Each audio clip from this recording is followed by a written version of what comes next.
Hi, and welcome to the Oikos Family Podcast. I'm Sonia Wood, and I am very glad that you stopped to listen to this Chapter 5 from the audiobook The Little Medicine Carrier.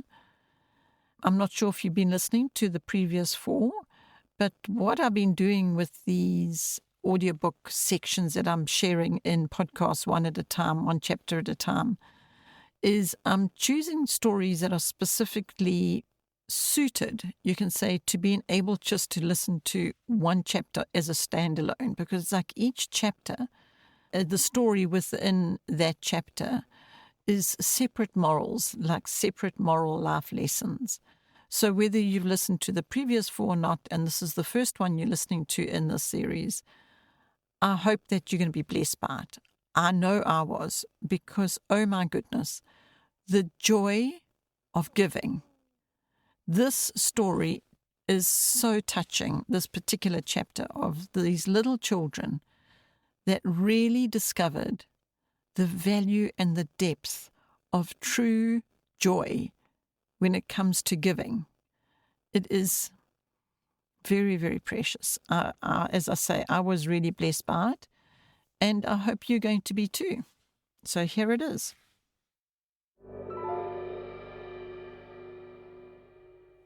Chapter 5. "What should we do with our money, George?" said little Nelly as they walked home together from Myrtledene. "What do you want to do with it, Nelly?" "Give some to poor Willie.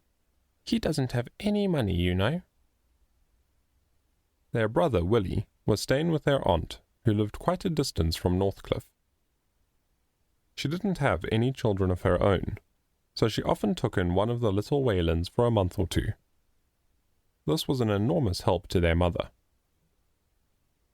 "I think I know a better way to use our money than that, Nelly." "What, George? You always have the most wonderful ideas." "Perhaps you won't agree with me, Nelly, but you can do whatever you want with your half of the money. I want to use mine to help buy Mother a warm winter shawl.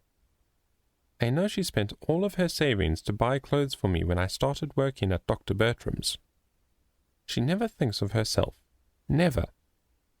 Your illness cost her a lot too. When she went to church last Sunday, she was shivering in the cold because her shawl was so thin.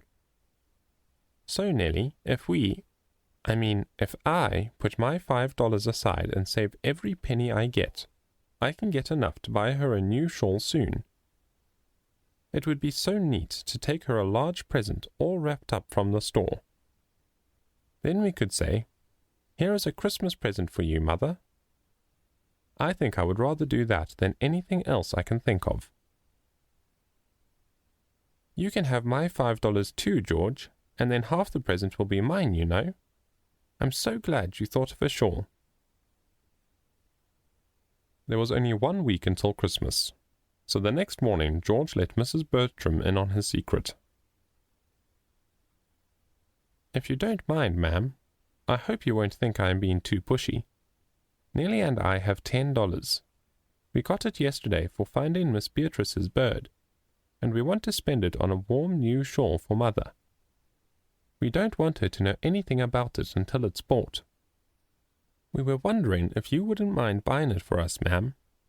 We would be very grateful."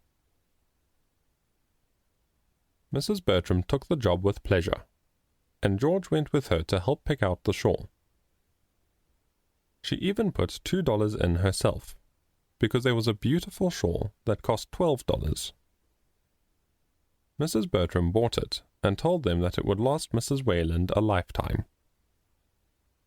I doubt if there has ever been a happier boy than George was when he received that large package with the shawl inside. He kept it at Dr. Bertram's because he didn't want his mother to see it until Christmas Eve. Nelly would go to Dr. Bertram's to look at it, and at least once every day they opened the gift to admire it. Sarah, the cook, got to try it on so George could see how it looked. Every night George dreamed of giving his mother the wrapped gift. Christmas Eve finally arrived. Willie came home early that day so he could spend Christmas with the family. Nellie took him up to the doctor's place to show him the shawl. George wrote a little note to his mother in his finest handwriting. He asked her to accept this shawl as a Christmas gift from her children.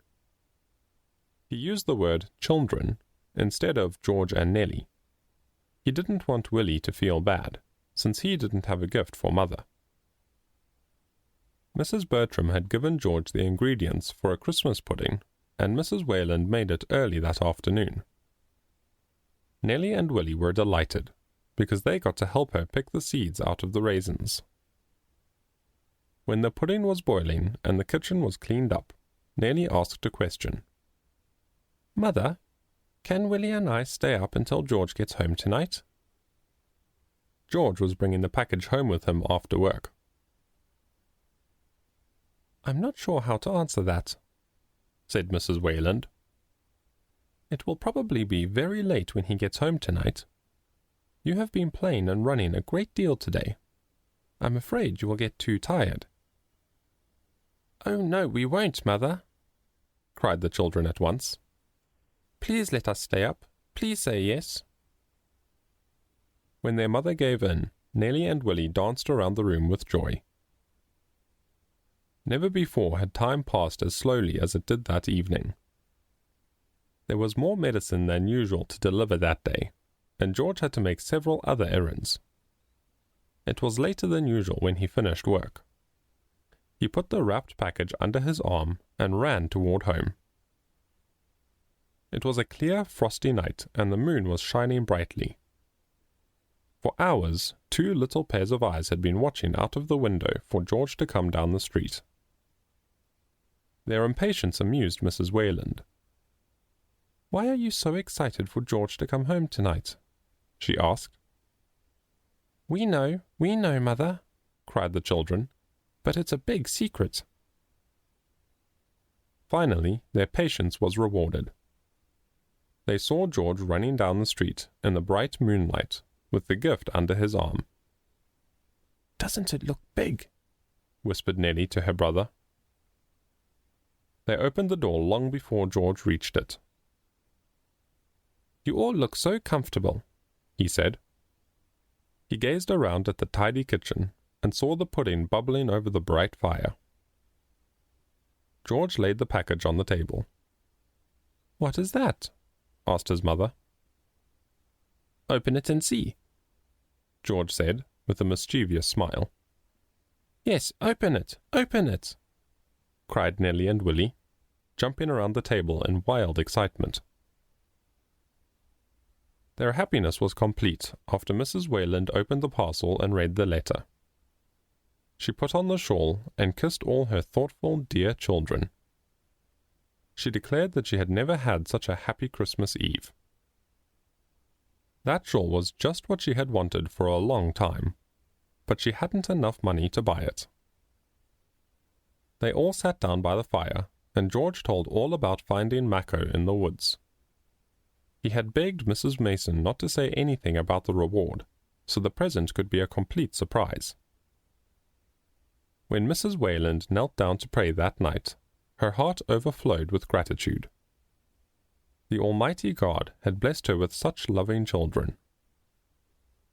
Because George and Nellie had unselfishly spent their money, they found pure happiness. It is indeed more blessed to give than to receive.